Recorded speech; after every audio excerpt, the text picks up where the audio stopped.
Alright, this screen panel is framed up, screened up, ready to go. I've binder clipped the screen all the way around and trimmed the excess screen off.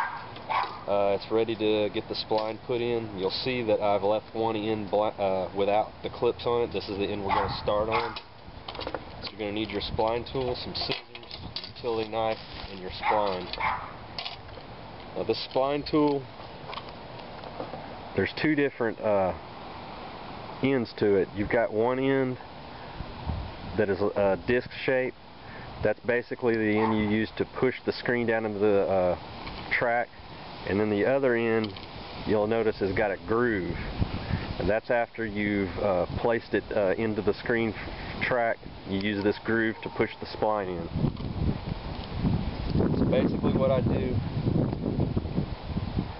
I want to angle it away and just gently use that disc shaped segment of it and push the screen down into the track like so. Be very careful with this. This sometimes has a tendency to slip out and you'll smash into your screen and it can crimp it and dent it. It just doesn't look nice. I like my screen to be super undented, if you will. So I somewhat angle it away from the center. Don't angle it in, angle it away, so if it does slip out, you're not going to crush into your screen. And after you put that in there, you should have it look like this. It's going to be dented in, the screen will come up.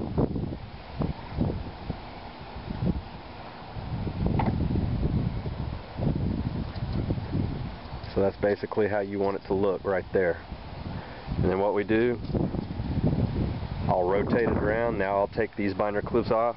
I'll go up this side, go up that side, and just repeat the process all the way around. Okay, I've pushed the spline or the screen into the track all the way around, with the exception of the last portion, and I wanted to touch on this. When you're pushing your screen into the track, you'll notice that the screen will be pulling. The ideal scenario is that you're pulling this excess into the groove as opposed to pulling the screen on the inside. That's what causes warpage of the frames. So I kind of place my hand in the center to keep it from pulling as bad. And if you'll see, it's pulling the screen from the excess. That's why you leave an excess around the edge as wide as the frame is. This tends to help. So if you cut it right even with the track, you're not going to have enough screen. It's going to pull itself out.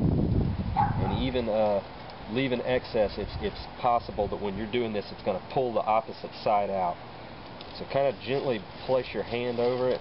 Don't really force this. You want to just kind of gingerly get it going in there until it's in, and then for the most part, it'll pull the rest of it in that way rather than pulling this out. You see, it kind of pulled that one out over here. Pulled it out over here.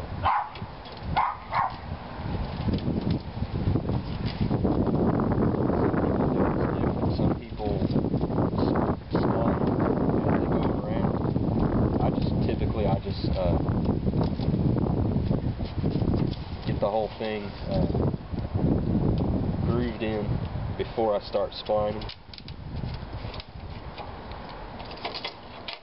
And there you go, you've got a panel now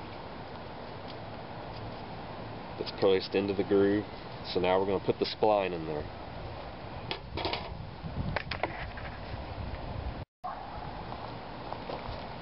Okay, now we're going to take our spline, cut it open, and you'll use about a pack and a half of this.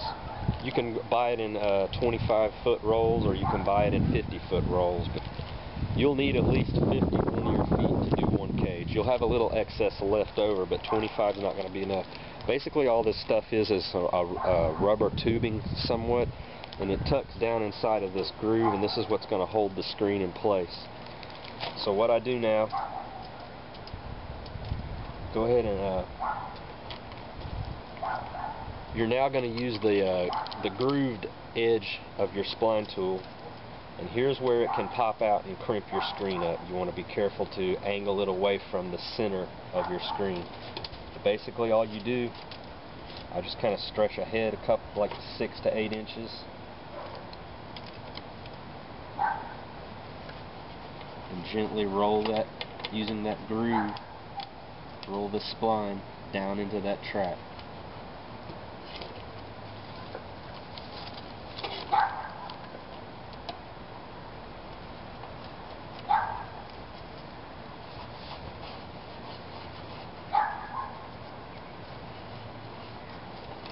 This spline, see that? How that popped off? If that had popped in, it'd crimp my screen up and it just wouldn't look nice. So make sure you just got that angled away from the center of your screen panel.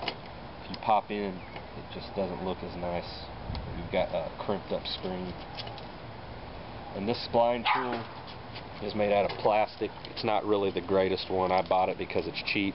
They make wooden ones with metal rollers, which are a lot better.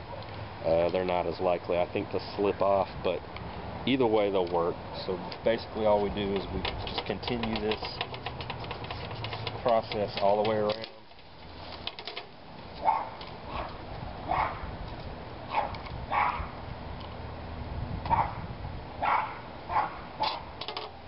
Corner, you might want to use maybe a flathead screwdriver or your scissors, kind of butt it down into that corner.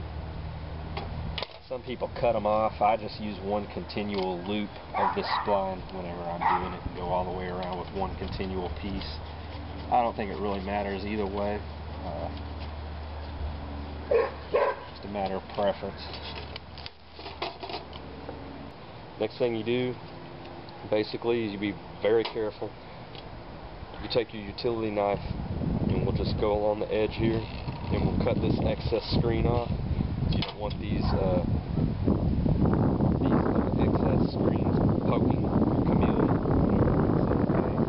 It'll really be very sharp on the ends, so just run your utility knife right down in that groove, cut this excess all the way, and there you go, you've got one panel. After you get all your panels done, then we're going to move on to pretty much one of the last steps, which is assembling everything together. Alright, as you can see, I've got all my panels screened in, and I've started to assemble it. And what I've basically done is, how I mentioned before, how I labeled the inside of each panel. I've got them all laid out now, so that each panel goes back into the original screw holes that they were originally drilled in. That's why labeling it beforehand, it makes it a whole lot easier to assemble it in the end. If you didn't label it, you'll be fumbling to trying to find which screw holes line up with one another, if you know what I mean. It's just one of those things through trial and error I discovered that it's a lot easier in the long run to just do it this way.